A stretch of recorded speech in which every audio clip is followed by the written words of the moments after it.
सिद्धार्थ राजमार्गको स्तरोन्नतिलाई मुख्य मुद्दा बनाएर चुनाव लडेका नेताहरूले प्रतिबद्धता अनुसार केही गर्न नसकेपछि सिद्धार्थ राजमार्गको स्याङ्जा जिल्लाको करिब 80 किलोमिटर सडकमा खाल्डा खुल्डीका कारण यात्रा गर्न असुरक्षित बनेको छ। भेरकोट, पुतली बजार र गल्याङ खण्डमा सडक दुर्घटना बढेपछि ट्राफिक प्रहरीले नै सडकका खाल्डा खुल्डी पुर्याएको छ।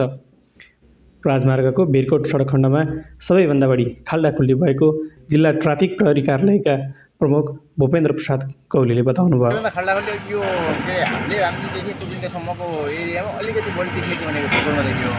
भेरकोट पनि यो हाम्रो भेलुमा अलिक बढी देखेको भएर भेलु बजारमा अलिक धेरै देखेको भएर त्यसमा पनि हामी त्यसलाई नै निरन्तरता दिँदैछौँ। सडक विभागलाई पटक पटक अनुरोध गर्दा पनि सडकको मर्मत नभएको र सडक दुर्घटना पश्चात राहत र उद्धारमा प्रहरी नै खटिनुपर्ने भएकाले प्रहरीले बाध्य भएर खाल्डा खुल्डी पुर्न लागेको गौलीले बताउनुभयो। यसमा हामीहरूले सवारी दुर्घटना वृद्धि भएको कारणले गर्दाखेरि कम्तीमा पनि 2-5 सवारी साधनलाई अलिकति बिचमा खाल्डाहरूले गर्दाखेरि दुर्घटना वृद्धि भएको कारणले गर्दाखेरि यो दुर्घटना वृद्धिकै न्यूनीकरण गर्नको लागि हामी त्यसका खाल्डाहरू पुर्न पर्छ।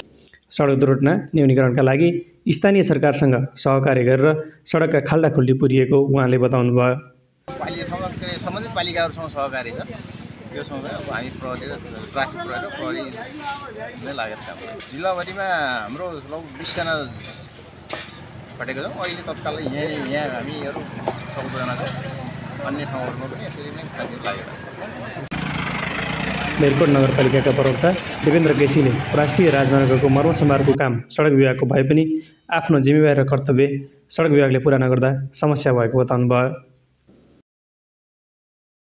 विशेष गरी सडक विभागको काम हो, तर सडक विभागले अनि बिस्काएको जस्तो लाग्छ नगरपालिकाले बारम्बार आग्रह गर्दा अनुरोध गर्दा पनि यसले नगरेको हुनाले हाम्रो अब ट्राफिकको जिल्ला ट्राफिक इन्चार्ज गौली सरको नेतृत्वमा आज यहाँ भएको छ। हुन त हामीहरूको पनि सहकारी रहेको छ, तर हामीहरूको नेपाल बिग्रिनुको कारणै यही हो।